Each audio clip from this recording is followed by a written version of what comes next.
Hi hello வணக்கம் and welcome. இது நம்ம சேனல், நம்ம பேசுவோம். ஆக்சுவலா நம்ம வந்து mother of rivalry, the best of best அப்படின்லாம் சொல்லி சொல்லி நமக்கே போர் அடிச்சிருச்சு. நேற்று கூட நம்ம பேசியிருந்தோம், இந்த பிரேமதாசா ஸ்டேடியம்ல தேவதாஸ் ஆக போறது யாருன்னா நான் கேட்டேன். யாரெல்லாம் நீங்க கேட்காதீங்க, வருஷம் தேவதாஸ் வந்து பாகிஸ்தான் தான். இது வரைக்கும் 8 வாட்டி ஒரு லவ் ப்ரப்போஸ் பண்ணிருக்காங்க. 8வது வாட்டியும் ரிஜெக்ட், லவ் ஃபெயிலியர். ஸோ அந்த மாதிரி தான் போயிட்டு இருக்கு. ஸோ 8-1 இந்தியா வந்து அடிச்சு திரும்ப வந்துட்டாங்க வேர்ல்ட் கப்ல. அந்த மாநாடு படத்துல வந்து நம்ம சிம்பு வந்து சிம்பு இல்ல சாரி எஸ்ஜே சூர்யா வந்து சொல்லுவார்ல, வந்தா சுட்டா செத்தா ரிப்பீட். அதே மாதிரி தான் வேர்ல்ட் கப் ஷெட்யூல் போடுறாங்க, வராங்க, அடி வாங்குறாங்க, ரிப்பீட். ஷெட்யூல் போடுறாங்க, வராங்க, அடி வாங்குறாங்க, ரிப்பீட். முடியல தலைவரே, முடியல தலைவரே. அந்த மாதிரி தான் இருக்கு நமக்கு. இதுக்கப்புறமா கொஞ்சம் நல்ல டீமோட ஷெட்யூல் போடுங்க, அந்த மாதிரி தான் இருக்கு. சோ எஸ், நம்ம பேச போறது இந்தியா வெர்சஸ் பாகிஸ்தான், இந்த ஆர்ச் ரிவல்ஸ், அந்த மாதிரி நம்மளும் சொல்லி ஆரம்பிப்போம். ஓகே, அந்த மேட்சோட ரிவ்யூ தான் நம்ம இப்ப பார்க்க போறோம். நமக்கு நம்ம டீம் இருக்காங்க. Hi guys, welcome back. Hi hi.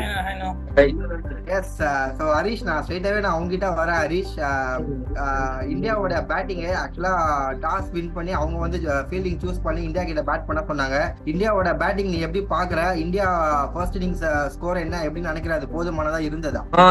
இந்தியாவோட வின்னிங் ஸ்கோர் வந்து கிட்டத்தட்ட 160 to 175 இருக்கும்னு நினைச்சேன். ஆனா 175 வந்துச்சு. அது கிளியரா எடுத்துட்டு போயிட்டாங்க. 175 வின்னிங் ஸ்கோர் தான். அதே மாதிரி அபிஷேக் சர்மா ஸ்டார்டிங்ல ஃபர்ஸ்ட் ஓவர்ல அவுட் ஆனாலும் இஷான் கிஷன் அவரோட ரோலையும் சேர்த்து பிளே பண்ணி ஆடினாரு. அதுவும் இல்லாம நல்லா 7th ஓவர் வரையும் நல்லா தான் போயிருந்துச்சு. இஷான் கிஷன் நல்லா போயிருந்துச்சு மேட்ச். அதுக்கப்புறமா இஷான் கிஷன் அவுட் ஆனே சூரியகுமார் யாதவும் திலக் வருவோம் நின்று சேப்ல ஆடி கொடுத்தாங்க. இஷான் கிஷன் ஸ்டார்ட் பண்ணாரு. அதுக்கப்புறம் சூரியகுமார் அண்ட் திலக் வர்மா நல்லா ஆங்கர் பண்ணாங்கன்னு சொல்றேன். சோ ஓகே ரமன், நான் அப்படியே உங்ககிட்ட வரேன். இஷான் கிஷன் பத்தி ஹரிஷ் சொன்னாரு. சோ இஷான் கிஷன் அந்த ஒரு பாக்கெட் டைனமைட் வந்து மேட்சுக்கு மேட்ச் வந்து அன்லீஷ் ஆகுது. நம்ம வந்து அபிஷேக் சர்மாவை பத்தி ஆஹா இவர் தாண்டா வந்து இப்போதைக்கு இந்த கோல்டன் பாய் ஆஃப் இந்தியா அப்படின்லாம் பேசணும். பட் டப்புன்னு அவர் வந்து ரீப்ளேஸ் பண்ற மாதிரி மேட்ச் பர்ஃபார்மன்ஸ் இருக்கு. இந்த மேட்சும் எப்படி பாக்குற? அவர் எந்த அளவுக்கு இம்பாக்ட் கொடுத்தாரு? நான் என்ன நினைச்சேன், ஃபர்ஸ்ட் இஷான் கிஷன் அடிக்க மாட்டாரு, அபிஷேக் சர்மா தான் நமக்கு வந்து ரோல் பிளே பண்ணுவாரு, செம்மடி அடிச்சு ஒரு 10 overs 100 அந்த மாதிரி கொண்டு போவாருன்னு நினைச்சேன். இஷான் கிஷன் சீக்கிரமா டிஸ்மிஸ் ஆயிடுவாருன்னு நினைச்சேன். பட் ஆனா இஷான் கிஷனோட 77 of 40 அதுதான் நம்ம இந்தியா வின் ஆகவே வச்சிருக்குன்னு நான் சொல்லுவேன். ஃபர்ஸ்ட் பாத்தீங்கன்னா இஷான் கிஷனோட பேட்டிங் 200 ஸ்ட்ரைக் ரேட்ல விளையாடுறாரு. 3 6 10 4 அடிச்சு நம்ம இந்தியாவை வின்னுக்கு கொண்டு வந்தார். அவர் தான் வின்னுக்கு காரணமே. அதுக்கப்புறம் பாத்தீங்கன்னா குரூஷியல் பார்ட்னர்ஷிப் எல்லாம் வந்துச்சு. இஷான் கிஷானுக்கும் திலக் வர்மாக்கும் 87 ரன்ஸ் நினைக்கிறேன், 87 of 46 balls நினைக்கிறேன். இதுதான் நம்ம இந்தியா வின் பண்ண வச்சுச்சு. ஓகே, சோ நான் அப்படியே நம்ம பினிஷிங்க்கு அப்படியே வரேன். சரண், நான் உங்ககிட்ட வரேன். பினிஷிங்ல எஸ் நல்லா வந்து இஷான் கிஷான் டாப்ல ஸ்டார்ட் பண்ணி ஃபயர் பண்ணி விட்டாரு அண்ட் மிடில்ல சூப்பரா ஆங்கர் பண்ணாங்க. அண்ட் பினிஷிங் நம்ம தூபே அண்ட் ரிங்கு, அந்த பினிஷிங் நீ எப்படி பாக்குற? அது எந்த அளவுக்கு இம்பாக்ட் இருந்தது? டூபே வந்து நான் எப்படி பாக்குறேன்னா, நான் கூட இருந்த குமார் கேள்விப்பட்டிருக்கியா? கூட இருந்த குமார்ன்னு சொல்றேன் அப்படின்ற மாதிரி தான் எல்லா குரூஷியல் ரோல்லையுமே எல்லா முக்கியமான மேட்சஸ்லயுமே சூப்பரா ஆங்கர் ரோல் பண்ணிருக்கோம். எல்லாத்துலயுமே 25+. லாஸ்டா இந்த பாகிஸ்தான் மேட்ச்லயுமே விராட் கோலி கூட பார்ட்னர்ஷிப்பா இருக்கட்டும், ஹார்திக் பாண்டியா கூட ஒரு ஃபைனல் மேட்ச் நல்ல பார்ட்னர்ஷிப்பா இருக்கட்டும், நல்லாவே கொண்டு வந்தாங்க. ஸோ கரெக்டா அவரோட ரோல், குரூஷியல் ரோல் கரெக்டா பிளே பண்ணிருக்காரு. அதே மாதிரி இது வரைக்கும் ரிங்கு சிங் எவ்வளவு ரன் பவுண்டரிஸ் அடிச்சிருக்காரோ அது அத்தனை டைம் வந்து சிவன் டுபே ரன் அவுட் பண்ணிருப்பாரு போல. அவரா அவுட் ஆகிறத தாண்டி சிவன் டுபே வந்து ரன் அவுட் ஆக்கி விட்டுட்டு இருக்காங்க எல்லா மேட்சுமே போயிட்டு. சோ அந்த மாதிரி பார்த்தா நல்ல ஒரு ரோல் தான். கரெக்டா அவங்களோட பொசிஷன்ஸ்க்கு ஏற்ற மாதிரி கரெக்டா ஆட்டாங்க. ஸ்லைட் டிசப்பாயின்மெண்ட் என்னன்னா, Hardik Pandya first ball out ஆனதுதான். அவரே டிசப்பாயின்மெண்ட் ஆயிடுப்பாரு, ஆனா அதை பவுலிங்ல மேட்ச் பண்ணிட்டாரு. ஸோ ஆல்ரவுண்ட் பர்ஃபார்மன்ஸ், ரெண்டு பேருமே நல்ல ரோல் பண்ணாங்க. நல்ல ஃபினிஷிங், நல்ல டச் இருந்துச்சு. எனக்கு ஆக்சுவலா சிவம் தேவா கிட்ட ரொம்ப பிடிச்சதே வந்துட்டு, நான் இது வரைக்கும் அவர் ஸ்டெப் அவுட் பண்ணி வந்து அடிச்சு நான் பார்த்ததே கிடையாது. உஸ்மான் தாரிக் எல்லாரும் ஆஹா ஓஹோ தாட்பூர் தஞ்சாவூர் அப்படி பேசிட்டு இருக்காங்க. யாருமே ஈவன் சூரியகுமார் கூட நின்றுதான் அடிச்சாரு. பட் சிவம் துபே வந்து சும்மா இறங்கி வந்து ஸ்ட்ரெயிட் டவுன்ல ஒரு போர் விட்டாரு பாரு, அதான ஷார்ட் ஆஃப் த டே அப்படின்னு தான் எனக்கு தோணுச்சு. நீ சொன்ன மாதிரி எந்த ஒரு குரூஷியல் மேட்சஸ் ஃபைனல் எல்லாத்துலயுமே வந்து செம்மையா பர்ஃபார்ம் பண்ணிட்டு இருக்காரு. எனக்கு ரொம்ப பிடிச்சது.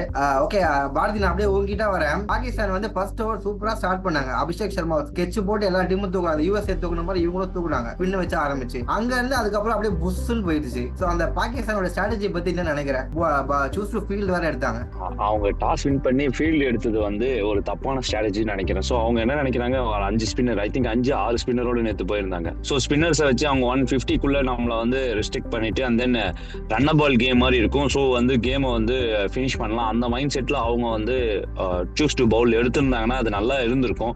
பட் பட் அந்த மைண்ட் செட்ல இருந்ததை உடைச்சு விட்டது ஸ்டார்டிங்ல இஷான் கிஷன் தான். ஸோ இஷான் கிஷன் வந்து அவருடைய நம்ம எப்பயும் சொன்ன மாதிரி இது பெரிய கிரவுண்டு, ஸோ பவுண்டரிஸ்ல ஹேண்டில் பண்ணி 10 பவுண்டரிஸ் அண்ட் 3 சிக்ஸஸ் அடிச்சிருக்காரு. ஸோ இங்க வந்து அவர் வந்து சென்சிபிளா விளையாடி இருக்காரு பவுண்டரிஸ்ல. ஸோ அந்த கேம் வந்து ஹரிஷ் சொன்ன மாதிரி நமக்கு வின்னிங்க்கு வந்து ஹெல்ப்ஃபுல்லா இருந்தது. இவர் சொன்ன மாதிரி, ரமணா சொன்ன மாதிரி ஆங்கரிங் ரோல்ல வந்து ரொம்பவே சென்சிபிளா விளையாடினாரு திலக். நான் இங்க என்ன பாக்குறேன், திலக் வர்மா அவுட் ஆன நெக்ஸ்ட் பாலே ஹார்திக் பாண்டியா அவுட் ஆனது வந்து நான் வந்து சென்சிபிளாவே பார்க்கல.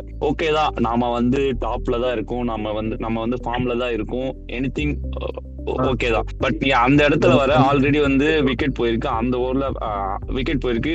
ஸோ நான் உன்னை அடிக்கிறேன் அப்படிங்கிறதையே அடிக்கலாம், ஒரு 2 பால் நம்ம பார்த்துட்டு 3வது பால்ல இருந்து அடிச்சிருக்கலாம். ஸோ இம்பார்ட்டன்ட் கேம், ரொம்ப லாங் டிஸ்டன்ஸ் அதிகமா இருக்கு, பெரிய கிரவுண்டுன்னும் போது நம்ம அதுக்கேற்ற மாதிரி பிளே பண்ணிருப்போம்னு தோணுச்சு. பட் அதை வந்து சிவம் டுபேவும் ரிங்கு சிங்கும் வந்து ஓவர் கம் பண்ணதுனால இந்த வின் வந்து நமக்கு வந்து ரொம்ப ஈஸியா இருந்துச்சு நான் யோசிக்கிறேன். 175 வந்து ரொம்ப நல்ல ஸ்கோரா வந்து இந்தியாவுக்கு அங்க இருந்தது. இதுதான் நான் பாக்குறேன்.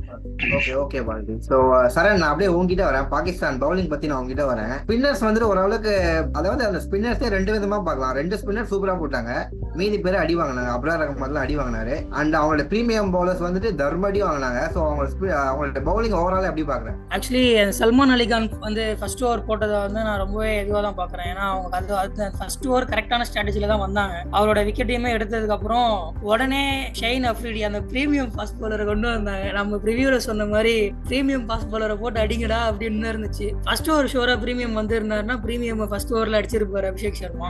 அதுதான் லைட்டா மன வருத்தமா இருக்கு எனக்கு. அவர் அடிச்சது இஷான் கிஷன் செம்ம அடி பாருங்க. ஃபர்ஸ்ட் ஓவர் 15 கொடுத்த அப்புறம் எதுக்காக இன்னும் ஒரு எடுத்துட்டு வந்து டெத் ஓவர்ல கொடுத்தாங்கன்னு தெரியல. அதுலயும் ரன்னு போகுது, எப்ப கொடுத்தாலும் ரன்னு போகுதுன்றப்போ அவர் எதுக்காக டீம்ல வச்சிருக்காங்கன்ட்டு இப்போ அவங்களுடைய பிளேயர்ஸே பேச ஆரம்பிச்சிட்டாங்க. ஈவன் அஃப்ரிடி அப்புறம் இன்னும் ஒரு பாகிஸ்தானோட எக்ஸ்பிளேயர்ஸ்லாம் என்ன சொல்லியிருக்காங்கன்னா, பாபரும் ஷஹீன் அஃப்ரிடியும் எதுக்காக நீங்க டீம்ல வச்சிருக்கீங்க அப்படின்னு சொல்லிட்டு அவங்களே கொஸ்டின் பண்ணியிருக்காங்க. ஸோ இதெல்லாம் பாக்குறப்போ என்ன நடக்குதுன்னே தெரியல பாகிஸ்தான் கமிட்டிக்குள்ள. அதே மாதிரி ஏன் சல்மான் அலிகான் இன்னும் 2 ஓவர் வெயிட் வச்சிருந்தாரு, இன்னும் ஒரு ஓவர் போட்டிருக்கலாமே பவர் பிளேல. இஷான் கிஷான் ஆடிட்டு இருக்கப்போ எதுக்காக ஷதப் கான் ஒரு லெக் ஸ்பின் கொண்டு வந்து அந்த டைம்ல கொடுத்தாங்கன்னு தெரியல. 2 லெஃப்ட் ஹேண்டர்ஸ் ஆடிட்டு இருக்காங்க. இஷான் கிஷானும் திலக் வர்மாவும் ஆடிட்டு இருக்கப்போ எதுக்காக ஒரு லெக் ஸ்பின் கொண்டு வந்து கொடுக்கணும்? அவர் காலில் போட பால் எல்லா பக்கம் பறக்குது. ஒன்ஸ் ஆஃப்ல தூக்கி போட்டாருனாலும் அடிக்கிறாங்க, காலில் போட்டாலும் ஸ்வீப் ஆடி 6க்கு போகுது. நல்லா கொண்டு வந்திருந்தாங்க. உஸ்மான் தாரிக் அவன் நேற்று பேசின மாதிரி அடிவேன்னு எதிர்பார்த்தோம், பட் டீசெண்டா போட்டாரு. அவ்வளோ ஸ்லோவா போட்டு சிவம் டுபேவை இறங்கி வந்து அடிக்க வச்சுட்டாரு. அந்த அளவுக்கு நமக்கு சிவம் டுபே இறங்கி வந்து அடிக்க பார்த்தப்ப ரொம்ப சந்தோஷமா தான் இருக்கு. சோ ரமன், நான் அப்படியே உங்ககிட்ட வரேன். ரமன், ஆக்சுவலா திலக் வர்மா அண்ட் சூரியகுமார் யாதவ் 2 பேர் நம்ம ஓவராலா பார்க்கும்போது கொஞ்சம் ஸ்ட்ரைக் ரேட் வந்துட்டு ஓகே மாதிரி தான் தெரியும், 100+ ஜஸ்ட் இருக்காங்க. பட் ஆனா இந்த மேட்சுக்கு அது போதுமா? கரெக்டா ஒரு மாதிரி கொண்டு வந்துட்டாங்களா விட்டிங் ஸ்கோருக்கு? ஆக்சுவலா அவங்களோட நார்மல் பேட்டிங் கிடையாது இது. இஷான் கிஷன் அடிக்கலன்னா இன்னமும் நம்மளுக்கு ஸ்கோர் கம்மியா தான் இருந்திருக்கும், ஒரு 150 இல்ல 145 அந்த ரேஞ்சில் தான் இருந்திருக்கும். ஆனா இஷான் கிஷன் அடிச்சதுனால இவங்க 2 பேரும் மேட்ச் ஆயிடுச்சு. இவங்க 2 பேரும் அந்த ஸ்ட்ரைக் ரேட்ல ஆனாலும் இவங்க வந்து கொண்டு போயிட்டாங்க இன்னிங்ஸை 175 வரைக்கும். அது இல்லாம நான் வந்து இது சொல்லணும்னு நினைச்சேன், அபிஷேக் சர்மாவோட மிஸ்டேக் ஒன்று என்னன்னா, இப்ப ஒரு ஓவர்ல அவர் பவுண்டரி அடிச்சே ஆகணும் அப்படின்ற மாதிரி இருக்காது. இப்ப நான் இந்த ஓவர் பவுண்டரி அடிக்கலாம் போயிருமோ அப்படின்ற மாதிரி, அவர் அந்த லாஸ்ட் பால் அடிக்கலனா கூட அதுக்கு அடுத்த ஓவர் ஷைன் அஃப்ரிடி வந்தப்ப அடிச்சிருக்கலாம், இட்ஸ் ஓகே. பட் ஆனா ஃபர்ஸ்ட் பாலே அடிக்கணுமா, அதுவும் அந்த பெரிய கிரவுண்ட்ல நம்ம, அதுவும் அது ஸ்பின் ட்ராக் நல்லாவே ஸ்பின் ஆகுது, நம்ம பார்த்துருந்தோம். 2.8 ஏதோ சொல்லியிருந்தாங்க ரேஷியோல திரும்புது அப்படின்ற மாதிரி. ஃபர்ஸ்ட் பாலே அது அடிக்கணுமா அப்படின்ற மாதிரி இருந்துச்சு. ஒரே ஒரு நிமிஷம், அவர் சொன்ன மாதிரி ஹார்திக் பாண்டியா வந்த ஃபர்ஸ்ட் பால் அடிச்சதும் தப்பு, அதே மாதிரி அபிஷேக் சர்மா அடிக்காம இருந்தாலுமே தப்புன்னு தான் சொல்லுவேன். ஏன் சொல்லுவேன்னா, அபிஷேக் சர்மா விளையாடுறது பவர் பிளே, அது இல்லாம அவர் நோன் ஃபார் ஹிட்டிங் தான். ஃபர்ஸ்ட் பால்ல இருந்து ஹிட் பண்ணுவாரு. அவர்கிட்ட இருந்து நம்ம ஒரு மேட்ச் ரன் எதிர்பார்ப்போம், நெக்ஸ்ட் மேட்ச் அவர் டக் அவுட் ஆயிட்டு இருக்காரு. லாஸ்ட் 6 monthsமே இதுதான் பேட்டர்னா இருக்கு. ஒரு match 50+, next match duck out. So இப்போ டக் அவுட் தான் இருக்காரு, நெக்ஸ்ட் மேட்ச் 50+ வரும். ஆனா அவரோட கேம் பிளான் என்னன்னா, ஃபர்ஸ்ட் பால்ல இருந்து பவுண்டரிஸ் இல்லைன்னா ஃபர்ஸ்ட் பால் 2 more டெலிவரிஸ்ல அவுட். ஸோ அவரோட கேம் பிளானே அதுதான், அதை வச்சுதான் அவர் டீம் குழுவே வந்தாரு. ஸோ அதுதான் அவர் கண்டினியூ பண்ணணுமே நான் எதிர்பார்ப்பேன். இப்போ இஷான் கிஷனும் அதுதான் பண்ணிட்டு இருக்காரு. ஸோ 2-3 டெலிவரிஸ்க்கு அப்புறம் அவர் அடிக்க ஆரம்பிச்சு அடிச்சுக்கிட்டே தான் இருக்காரு. 77 ஒரு சாட்டிஸ்ஃபைடா இல்ல, வெளியே போல. இல்ல, நீ சொன்ன பாயிண்ட் நான் அக்ரி பண்றேன். அவருடைய அபிஷேக் சர்மாவோட கோ டு ஷாட் அந்த ஒரு பவுண்டரியா 6 அடிச்சதுக்கு அப்புறம் தான் அவர் வந்துட்டு திரும்பவும் வந்து லைட்டா கொஞ்சம் டைம் எடுத்து அப்புறம் அடிக்கிறாரு. பட் பவர் பிளே வந்து அடிச்சு நொறுக்கிறாரு. எனக்கு என்னன்னா, இஷான் கிஷான் வந்துட்டு நமக்கு அவருமே இப்போ வந்துட்டு வந்துட்டு கொஞ்சம் ஒரு 4-5 பால் பார்த்துட்டு அதுக்கப்புறம் தான் அடிக்க ஆரம்பிக்கிறாரு.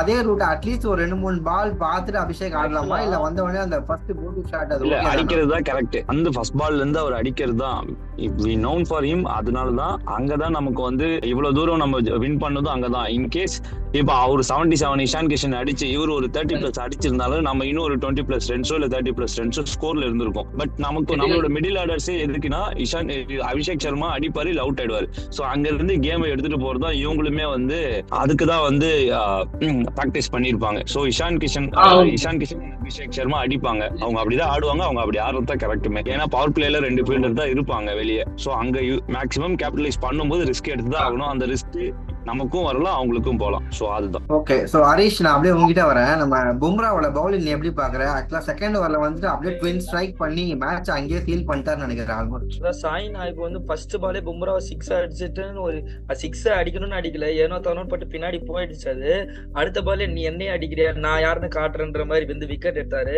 அதுக்கப்புறமா வந்து அந்த கேப்டனையும் வந்து தூக்கிட்டாரு ஈஸியா. பாண்டியா பிடிச்சிட்டாரு. பாண்டியா வந்து நம்ம பேட்டிங்ல எதுவும் பண்ணணும், நம்ம கிளச் கார்டுன்னு சொல்ற அவர் பவுலிங்ல நல்லா பண்ணிட்டாரு.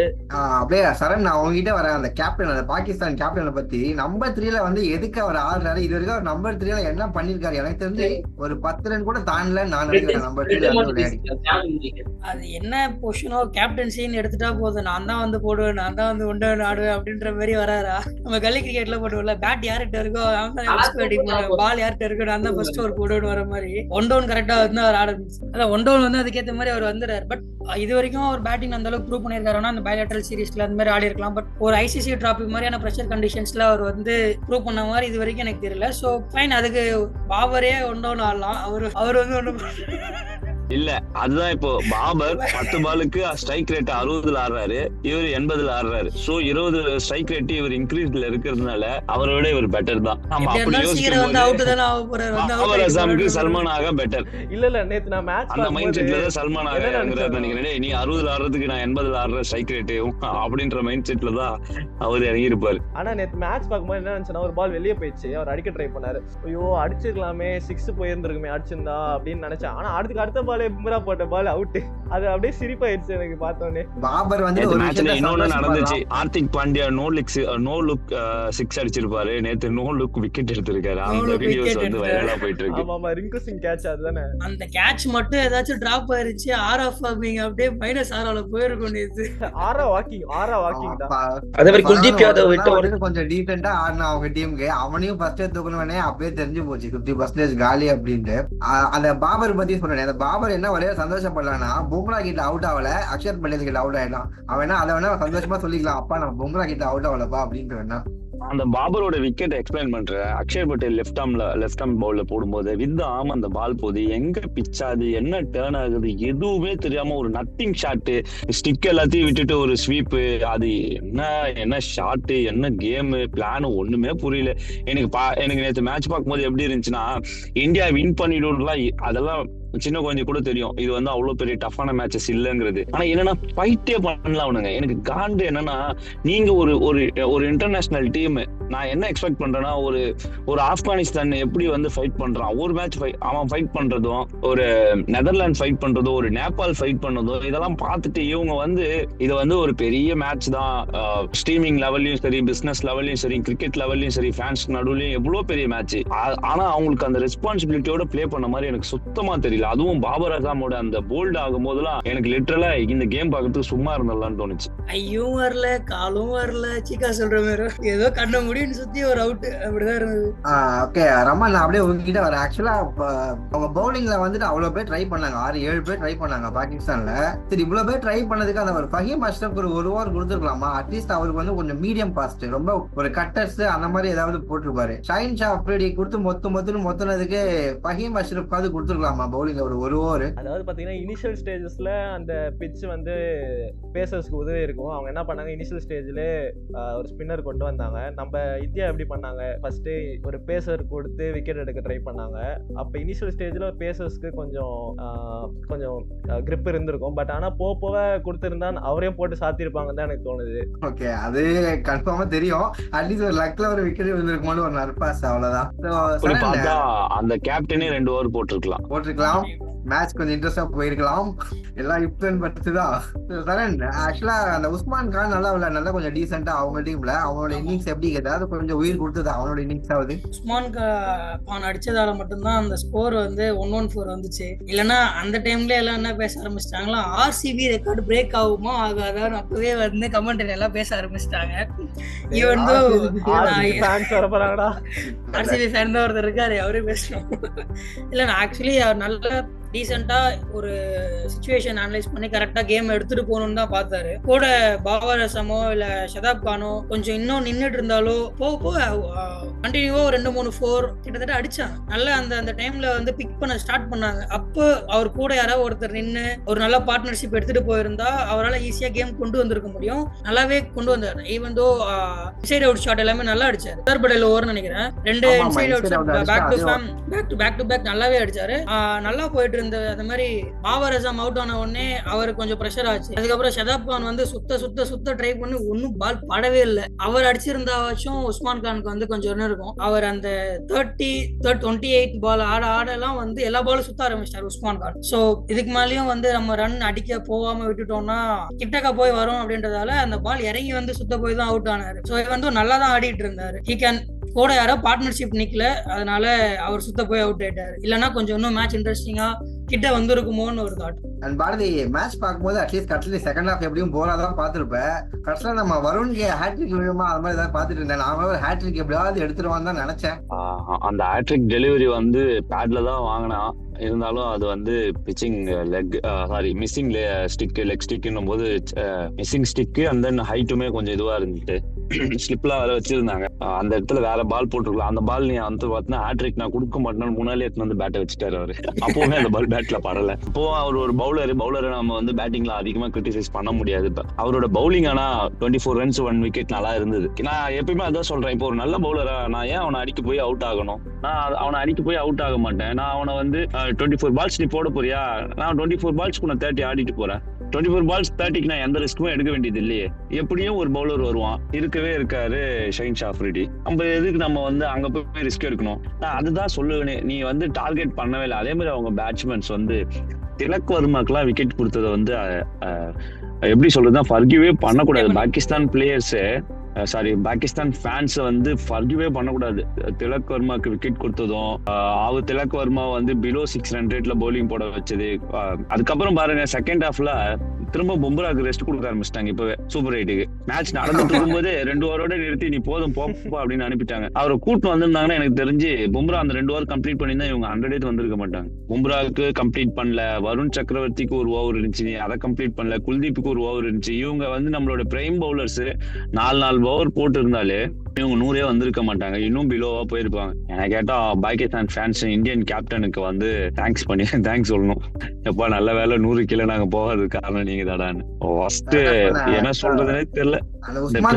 பத்தி நமக்கு ரிவ்யூ பண்றதுன்னு இல்ல, அந்த உஸ்மான் தாரிக் வந்து நம்ம அப்படியே சூப்பரா ஆடினாங்க.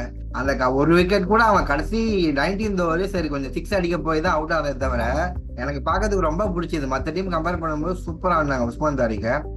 அது ஒண்ணு. அண்ட் ஓகே ஆல்மோஸ்ட் மேட்ச் ஒரு நல்ல நியூ டேலண்ட் பாக்குற இல்ல, ஒரு நியூ டேலண்ட் நீ பாக்குறனா அந்த நியூ டேலண்ட்டை வந்து பிரேக் டவுன் பண்ற வரைக்கும் அந்த டேலண்ட்டை நீ வந்து அக்னாலேஜ் பண்ணி நீ ரெஸ்பான்சிபிளோட ஆடணும். கேமுக்கு மரியாதை அதுதான். நீ வந்தா நான் அடிப்பேன் அப்படின்னு ஆடி ஃபர்ஸ்ட் பால் அவுட் ஆகுறதோ இல்ல 2 6 அடிச்சுட்டு 3வது பால் அவுட் ஆகுறதோ வந்து அது வந்து ஹீரோ மாதிரி இருக்கலாம், பட் கேம் நல்லா இருக்காது. யார சொல்ற? சஞ்சுவா சொல்றேன்னு கேட்டு. இல்ல சஞ்சு வந்து நான் சொல்றேன்னா சஞ்சு வந்து யார் போட்டாலும் அடிக்க போறான். யார் போட்டாலும் அடிக்கிற அபிஷேக் சர்மா வேற, கரெக்டா? இப்போ எல்லாருமே நீ அடிக்கதான் போற அப்படின்னா ஓகே, நீ 5 ஃபீல்டரை உள்ள வச்சுக்கிட்டு நான் அடிச்சுதான் தீர்வுன்னு அடம் பிடிக்கிறது வேற. 2 ஃபீல்டர் இருக்கும்போது நீ சான்ஸ் எடுத்தா அவன பவர் பிளேவே அதுக்குதான். இப்ப இவங்களுமே கூட இந்த 175 எப்படி பிரேக் டவுன் பண்ணி பிளான் பண்ணிருக்கலாம். 175 ஓவர் ரன்ஸ் டார்கெட்ல இருக்கும்போது ஃபர்ஸ்ட் 6 ஓவர்ஸ் 50 ரன்ஸ் ஒரு விக்கெட். அப்ப அதுக்கப்புறம் நீ அடிக்க போறது 125 ரன்ஸ். 125 ரன்ஸ் எத்தனை ஓவர்? 14 ஓவர்ஸ். 14 ஓவர்ஸ்னும் போது 60 and then 24 104 டெலிவரிஸ் இருக்கு. 104 டெலிவரிஸ்ல 120 நீ யோசிச்சு பாரு, அதுக்கு ரிஸ்க் தேவையா? 104 பால்ல 120 ரன் 125 ரன் அடிக்கிறதுக்கு ரிஸ்கே தேவையில்லை. நீ அங்கிருந்து ஸ்ட்ரைக் ரொட்டேட் பண்ணி ஆடினா ஒரு ஓவர்ல ஏதோ ஒரு ஓவர்ல 8 ரன் 9 ரன் வந்துடும். டபுள்ஸோ எங்கேயோ ஒரு வைடோ இல்ல வந்துரும் போது நீ வந்து ரன் பால் கேம். அதுக்கப்புறம் நீ அதே மாதிரி நான் 6 ஓவருக்கு 50 அடிக்கிறதுக்குமே உனக்கு வந்து தேவையில்லை. தூக்கி பவர் பிளேவை கிளியர் பண்ணனா உனக்கு பவுண்டரிஸ் வரப்போகுது. சோ நீ அதை மட்டும் டார்கெட் பண்ணியிருந்தனா 36 டெலிவரிஸ்ல 10 4s தான். 2 பேட்ஸ்மேனும் சேர்ந்து 5 4 அடிச்சா 40 ரன். அந்த 10 4 அடிக்கும் போது நீ ரிஸ்க் எடுக்கணுமானா இல்ல, wait for the perfect delivery. Wait பண்ணி 10 4 இல்ல 12 4 அடிச்சுன்னா உனக்கு அங்கவே ரன் வந்துடும். அந்த இடத்துல அந்த 50யும் உனக்கு ஈஸி, நெக்ஸ்ட் 120யும் ஈஸி. நீ பிரேக் டவுன் பண்ணி கேமை பினிஷ் பண்ணியிருந்தா 22 ஓவர்ல நீ மேக்ஸிமம் 10 ரன்ஸ். யாருக்கு பிரஷர்? பவுலிங் டீமுக்கா பேட்டிங் டீமுக்கா? அவ்வளோ பெரிய கிரவுண்டு. நீ 30 2 வரலாம் 1 வரலாம். இங்கதான் அவங்க கேமை மிஸ் பண்றாங்க. எல்லாருமே 6 4 அடிச்சு நான் 17 ஓவர்ல கேமை முடிப்புன்னு விளையாடினா ஈகோ வச்சுக்கிட்டு கிரிக்கெட்டை விளையாடவே முடியாது. அதுக்கு வந்து பெஸ்ட் எக்ஸாம்பிள் கொலம்போ கிரவுண்டு. இந்த கிரவுண்ட்ல எனக்கு தெரிஞ்சு இனிமே வந்து நிறைய மேட்சஸ் நடக்கணும், அதை நம்ம பார்க்கணும். அதுதான் எனக்கு வந்து இன்ட்ரெஸ்டிங்கா இருக்கு. எனக்கு ரொம்ப பிடிச்சது இந்த கிரவுண்ட்ல பாக்குறதுக்கு சூப்பரா இருக்கு, ஈக்குவல் கண்டஸ்டா இருக்கு. அண்ட் நீ சொன்ன மாதிரி இதெல்லாம் இப்ப நீங்க சொன்ன மாதிரி நான் இப்ப என்ன ஆச்சுன்னா இஷான் கிஷனுமே வந்து எல்லா பாலுமே 6 அடிக்கவும் போல, ஷோரா கரெக்டா இந்த லூஸ் பால்ஸ் மட்டும் தான் பனிஷ் பண்ணாரு.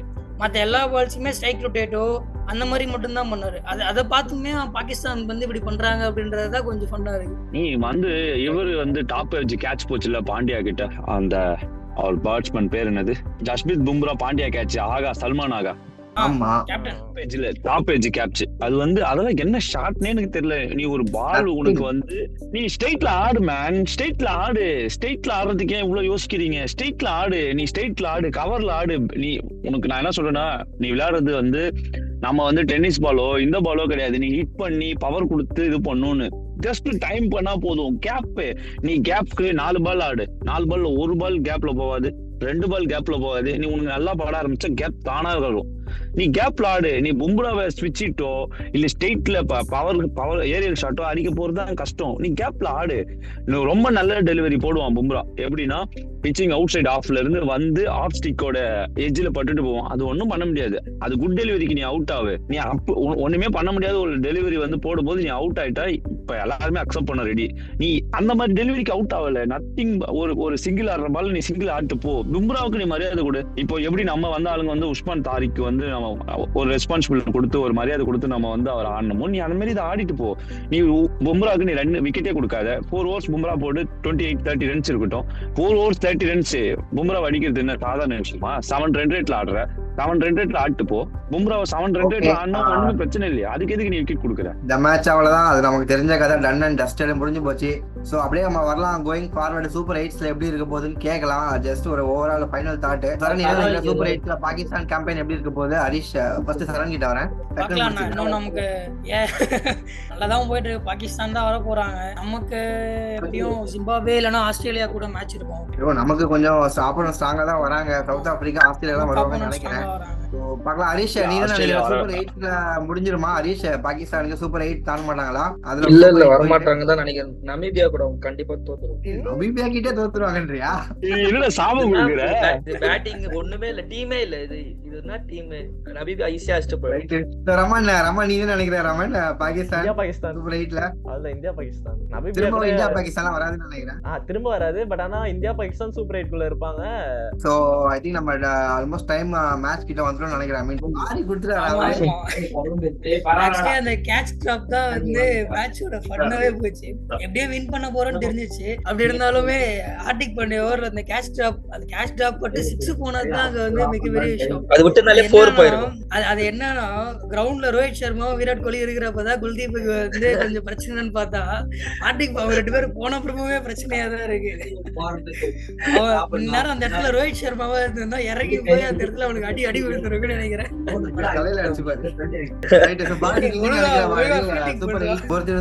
சூப்பர் 8 அது வரும்போது நம்ம அதை பத்தியும் பேசுவோம்.